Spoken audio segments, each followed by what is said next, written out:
नमस्कार, मैं सुमित शर्मा और आप देख रहे हैं खबर अपडेट। देश दुनिया की सभी बड़ी खबरों के साथ हम फिर से हाजिर हैं टुडे टॉप न्यूज़ बुलेटिन में।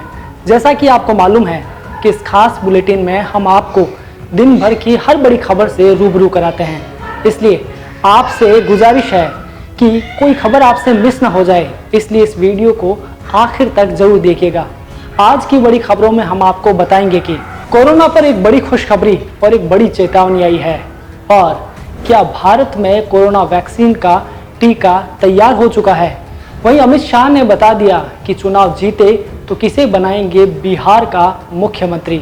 साथ ही कृष्ण जन्मभूमि विवाद पर ओवैसी ये क्या बोल गए। इसके अलावा नोएडा में आसमान में उड़ती ये एलियन नुमा आकृति आखिर क्या चीज थी। इनके अलावा भी आपको आज की सभी बड़ी खबरों से अपडेट करेंगे, लेकिन उससे पहले आपसे रिक्वेस्ट है कि इस वीडियो को लाइक और शेयर जरूर कर दीजिए। तो आइए देखते हैं आज की पहली बड़ी खबर क्या है। कोरोना पर एक बड़ी खुशखबरी और एक बड़ी चेतावनी आई है। शुरुआत खुशखबरी से करते हैं, तो वो ये है कि देश में कोरोना का पीक गुजर चुका है। सरकार ने रविवार को इसका आधिकारिक ऐलान भी कर दिया। 17 सितंबर को देश में सबसे ज्यादा एक्टिव केस 10.17 लाख थे। इसके बाद से लगातार मामलों में गिरावट आ रही है और ये 7.83 लाख तक पहुंच चुके हैं। वहीं पिछले 3 हफ्तों में देश के ज्यादातर राज्यों में कोरोना केस और महामारी से होने वाली मौतों में लगातार गिरावट आई है। जाहिर है कोरोना को लेकर ये खुश कर देने वाली खबर है, लेकिन रुकिए, ज्यादा खुश भी मत होइएगा, क्योंकि सरकार ने इसके साथ ही एक चेतावनी भी जारी की है जो आपको थोड़ा परेशान कर सकती है। नीति आयोग के सदस्य वीके पॉल ने कहा कि भले ही पिछले 3 हफ्तों में देश के ज्यादातर राज्यों में कोरोना केस और महामारी से होने वाली मौतों में गिरावट आई है, लेकिन ठंड में कोरोना की दूसरी लहर आने से इनकार भी नहीं किया जा सकता। ऐसे में और भी ज्यादा सावधान रहने की जरूरत है।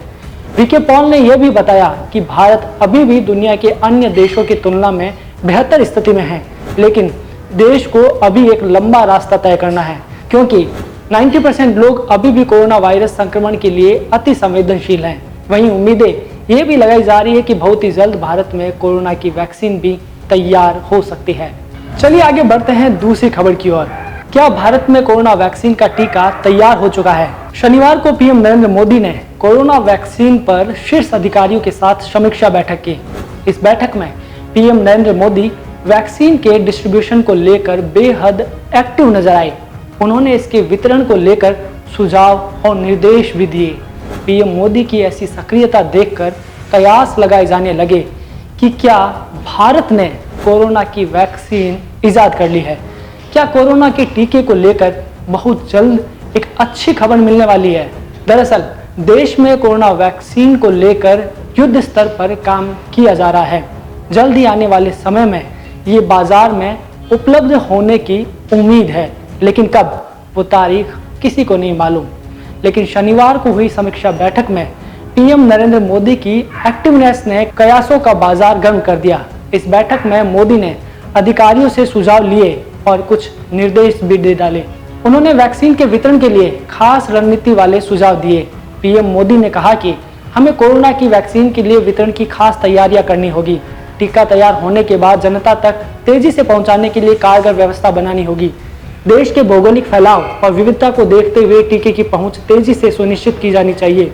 इसके लिए चुनाव और आपदा प्रबंधन के अनुभवों का इस्तेमाल किया जा सकता है, जिसमें सरकारी और नागरिक समूहों की प्रत्येक स्तर पर भागीदारी हो, ताकि 130 करोड़ से ज्यादा की आबादी वाले हमारे देश में इसका सही प्रबंधन हो सके। इस मीटिंग में यह भी बताया गया कि भारत में 3 टीके बनाए जा रहे हैं, जिनमें 2 टीके दूसरे चरण में और 1 तीसरे चरण में है। वहीं केंद्र सरकार फिलहाल उन लोगों की लिस्ट बनाने में जुट गई है जिन्हें सबसे पहले वैक्सीन लगाई जाएगी। एक मीडिया रिपोर्ट में कहा गया कि फ्रंटलाइन वर्कर्स जैसे health care professionals, police, sanitation कर्मचारी वो लोग होंगे जिन्हें सबसे पहले कोरोना की वैक्सीन लगाई जाएगी। इसकी प्रायोरिटी लिस्ट में 4 कैटेगरीज है, जिनमें करीब 50 से 70 lakh health care professional, 2 crore से ज्यादा फ्रंटलाइन वर्कर्स, 50 साल से ज्यादा उम्र वाले करीब 26 करोड़ लोग और ऐसे लोग जो 50 साल से कम के हैं मगर अन्य बीमारियों से ग्रसित हैं। सरकार का उद्देश्य पहले चरण में भारत की करीब 23% आबादी को कवर करना है। बात का लब्बो-लुआब यही है कि कोरोना के वैक्सीन पर युद्ध स्तर पर काम चल रहा है। अगर सब कुछ सही रहा तो आने वाले समय में हर कोई कोरोना की वैक्सीन लगाकर कोरोना के खौफ से मुक्त हो जाएगा। बहरहाल रुक करते हैं तीसरी बड़ी खबर का। अमित शाह ने बता दिया कि चुनाव जीते तो किसे बनाएंगे बिहार का मुख्यमंत्री। बिहार विधानसभा चुनाव को लेकर देश के गृह मंत्री अमित शाह ने एक बड़ा बयान दिया है। शाह ने कहा कि हम लोग बिहार विधानसभा चुनाव नीतीश कुमार के नेतृत्व में लड़ रहे हैं। अगर 2/3 बहुमत से हमारी जीत हुई तो नीतीश कुमार ही एनडीए के मुख्यमंत्री बनेंगे। इसमें कोई दो राय नहीं है, कोई दो मत नहीं है। जो कोई भी भ्रांतियां फैलाने की कोशिश कर रहा है, मैं आज उस पर फुल स्टॉप लगाने जा रहा हूं। कुछ कमिटमेंट इस तरह के होते हैं जिन्हें सार्वजनिक रूप से किया जाता है और उनका पालन किया जाता है। आइए देखते हैं चौथी बड़ी खबर। कृष्ण जन्मभूमि विवाद पर ओवैसी ने दिया भड़काऊ बयान। श्री कृष्ण जन्मभूमि विवाद को लेकर दाखिल याचिका मथुरा की एक स्थानीय अदालत ने स्वीकार कर ली है और मामले की अगली सुनवाई 18 नवंबर को होगी। याचिका में कृष्ण जन्मभूमि से सटे मस्जिद को हटाने की मांग की गई थी। इसको लेकर AIMIM चीफ अजहरुद्दीन ओवैसी ने भड़काऊ बयान दिया है और कहा है कि संघ इस पर भी हिंसक मुहिम शुरू करेगी। ओवैसी ने ट्वीट किया कि जिस बात से डर था वही हो रहा है। बाबरी मस्जिद से जुड़े फैसलों की वजह से संघ परिवार के लोगों के इरादे और भी मजबूत हो गए हैं। याद रखिए, अगर आप और हम भी गहरी नींद में रहेंगे तो कुछ साल बाद संघ इस पर भी एक हिंसक मुहिम शुरू करेगी और कांग्रेस भी इस मुहिम का एक अटूट हिस्सा बनेगी। आपको बता दें कि सुप्रीम कोर्ट ने नवंबर 2019 में राम जन्मभूमि और बाबरी मस्जिद विवाद मामले में फैसला सुनाया था और अयोध्या में विवादित भूमि मंदिर निर्माण के लिए देने का आदेश दिया था। चलिए आगे बढ़ते हैं पांचवी बड़ी खबर की तरफ। नोएडा में आसमान में उड़ती ये एलियन नुमा चीज आखिर क्या थी? शनिवार को ग्रेटर नोएडा के भट्टा पारसोल गांव में उस वक्त हड़कंप मच गया जब आसमान में एलियन जैसी दिखने वाली एक विशाल आकृति उड़ती हुई दिखाई दी। कुछ देर बाद जब वह जमीन पर गिर गया तो देखते ही देखते वहां लोगों की भीड़ जमा हो गई। जिसने भी इस दृश्य को देखा वो हक्का बक्का रह गया। जमीन पर गिरी एलियन जैसी दिखने वाली यह विशाल आकृति खड़ी हो गई थी, जिसे देखकर लोग तरह तरह की चर्चाएं करने लगे थे। यहाँ तक कि मौके पर पहुंची पुलिस भी उस आकृति के पास जाने की हिम्मत नहीं जुटा पा रही थी।